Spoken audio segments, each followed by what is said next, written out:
ये भी हमें ध्यान रखना होगा। और ई विधान करने वाला पहला राज्य बना है उत्तर प्रदेश।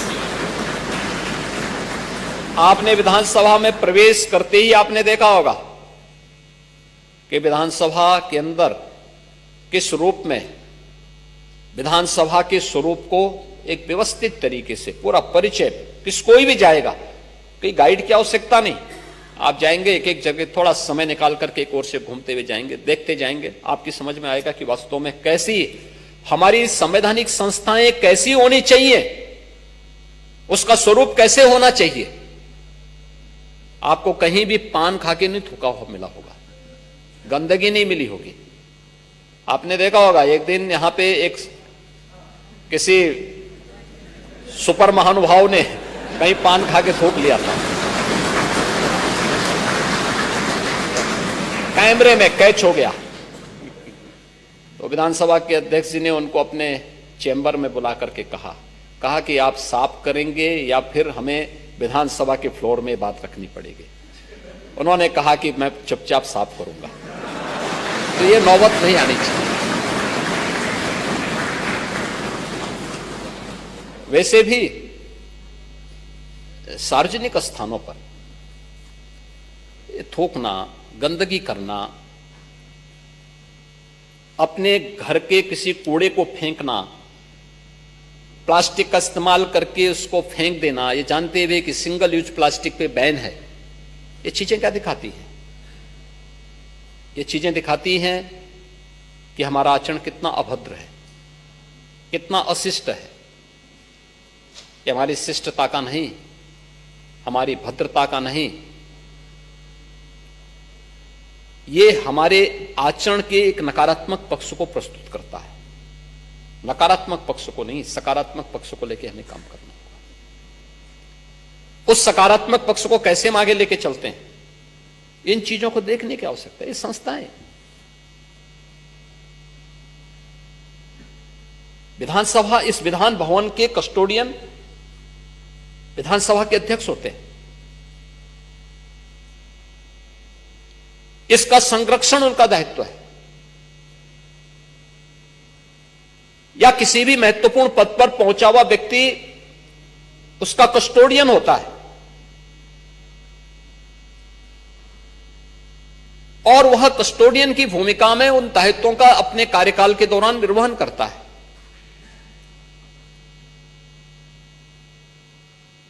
वो मालिक नहीं होता।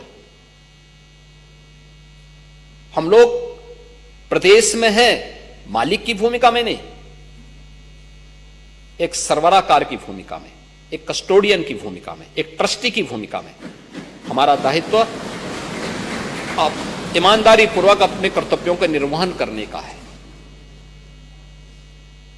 ये तो हर व्यक्ति जानता है, आप भी जानते हैं, हम भी जानते हैं और पूरा समाज जानता है। जो लोग संपत्ति बटोर रहे हैं वे सब जानते हैं, सब वहीं छूट जाएगा और कोई आग के हवाले ऐसे हो जाएगा जैसे दृश्य आपने कुछ देखे होंगे।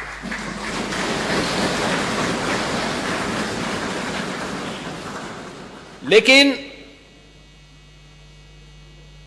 हमारा राष्ट्रीय दायित्व भी तो कुछ है, याद रखना।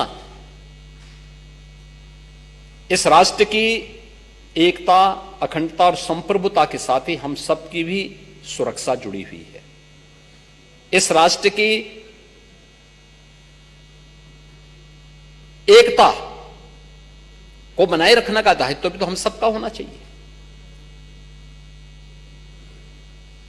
सामाजिक भेदभाव न हो, विभेद न हो, इस सभी की सामूहिक जिम्मेदारी बनती है। राष्ट्रीय अखंडता को कोई चुनौती न देने पाए, यह हर नागरिक का दायित्व बनता है। उस राष्ट्र की किसी भी जाति, मत, मजहब, क्षेत्र, भाषा का कोई व्यक्ति क्यों ना हो, यह प्रत्येक का दायित्व बनता है कि देश मेरे लिए पहले सर्वोपरि है। मेरी जाति, मेरा मत, मेरा मजहब, मेरा क्षेत्र, मेरी भाषा बाद में, पहले देश। जब इस भाव के साथ हम कार्य करते हैं तब राष्ट्र विकसित होने की प्रक्रिया को तेजी के साथ आगे बढ़ाता है और उसमें अपने कर्तव्यों के निर्वहन के साथ हर व्यक्ति अब वो प्रवृत्ति हमें वो करनी पड़ेगी।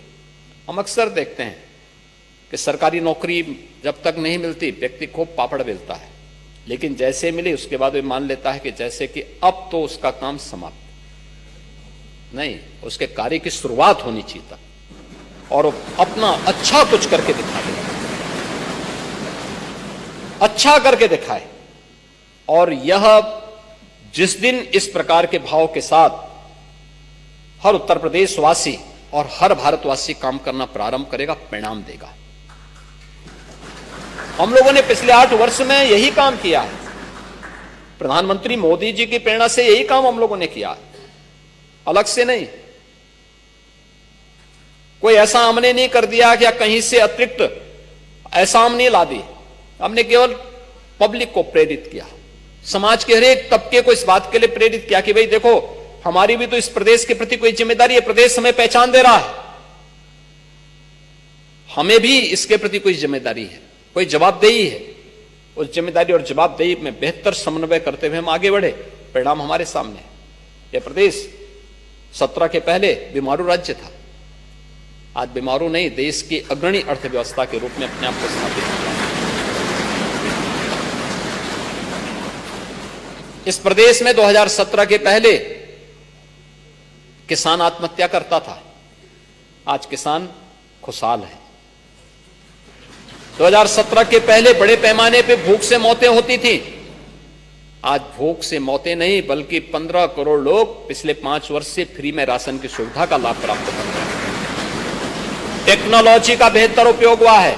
ई पॉस मशीन से हम लोग लखनऊ में बैठ करके स्क्रीन के माध्यम से सभी 80,000 फेयर प्राइस शॉप की मॉनिटरिंग कर सकते हैं।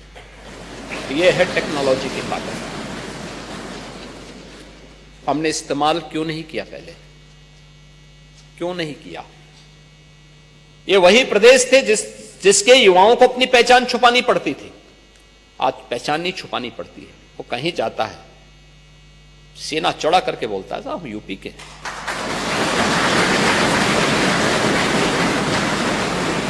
आप देखते होंगे 17 के पहले जो व्यक्ति यूपी के बाहर जाता था पहचान छुपाने के लिए मजबूर होता था, और अब बता भी दिया तो लोग बड़ी तीखी निगाहों से देखते थे।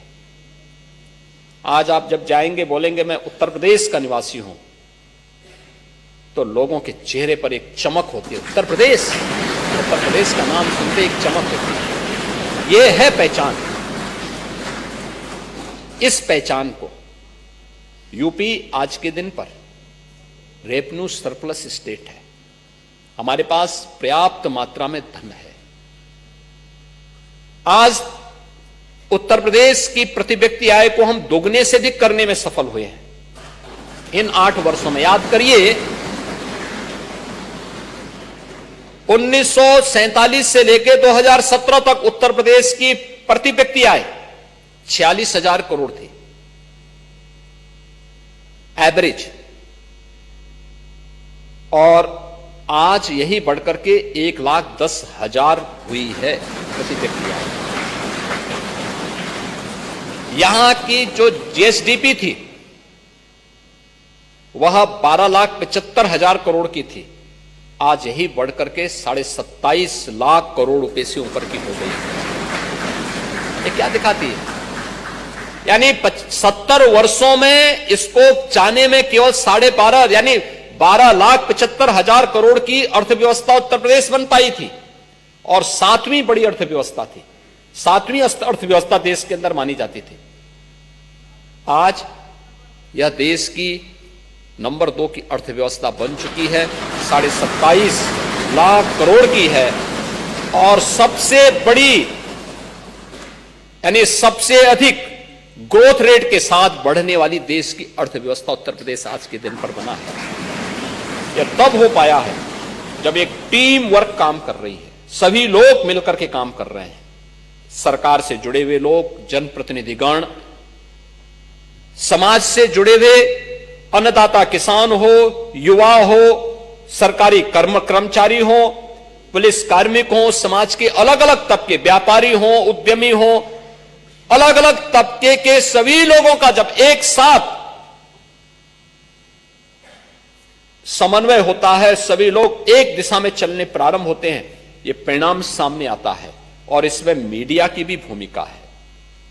उन्होंने सकारात्मक लेखन भी शुरू किया, एकदम लिखना शुरू किया। हां, अच्छा, महाकुंभ की सफलता में मीडिया की बहुत अच्छी भूमिका। ये सभी चीजें जब एक साथ चलती हैं तब परिणाम सामने आते हैं। और उस परिणाम के लिए यह दायित्व अपने अपने क्षेत्र में नेतृत्व के इस गुण को विकसित करने का दायित्व आपका भी है। आप भी इसके हिस्से हैं, इससे अलग नहीं हो सकते। और युवा संसद उसी भाव के साथ आगे बढ़ रही है। मुझे बहुत प्रसन्नता है कि आज उत्तर प्रदेश इस प्रतिष्ठित विधानसभा में आपको आने का अवसर प्राप्त हुआ है। अगले 2 दिन आपके यहां व्यतीत होंगे। एक सकारात्मक डिबेट को आप आगे बढ़ाएंगे और अपनी बात को बिना किसी भय के निसंकोच बोलिए। हां, बोलते समय ये जरूर ध्यान रखना कि उसमें तथ्य होने चाहिए और उसमें जो कुछ भी आप बोलें उसमें तथ्यों के साथ साथ आपकी संवेदनशीलता भी झलकनी चाहिए और शिष्ट आचरण भी दिखना चाहिए। अगर ये सब चीजों को, वही चीज शालीनता के साथ भी बोली जा सकती है और वही चीज अभद्र तरीके से भी बोली जा सकती है। व्यक्ति को तय करना है कि वह किस श्रेणी में खड़ा होना चाहता है। और मुझे लगता है कि इन बातों को आप रख करके इन 2 दिनों के अंदर यहां पे 3 जो सबसे अच्छे यूथ सेलेक्ट होंगे, यानी आप सभी अच्छे हैं, लेकिन उन 3 को सेलेक्ट करना यहां पे जो हमारी टीम बनी हुई है, इनके लिए बहुत बड़ा चैलेंज होगा, बहुत बड़ा चैलेंज होगा। क्योंकि 3 का 240 में से 3 का चयन करना, और तो अच्छा है कि आज की विधानसभा हमारी बहुत अच्छी चलती है, नहीं तो 90 के दशक की विधानसभा होती तो पता नहीं क्या हो गया होता।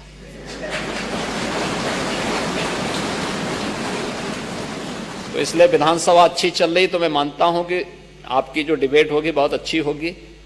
और जो यहां पे जूरी बनाई गई है, जूरी अच्छा फ्री एंड फेयर सिलेक्शन करके वो 3 नामों को फिर देश के लिए चयन करके भेजेगी।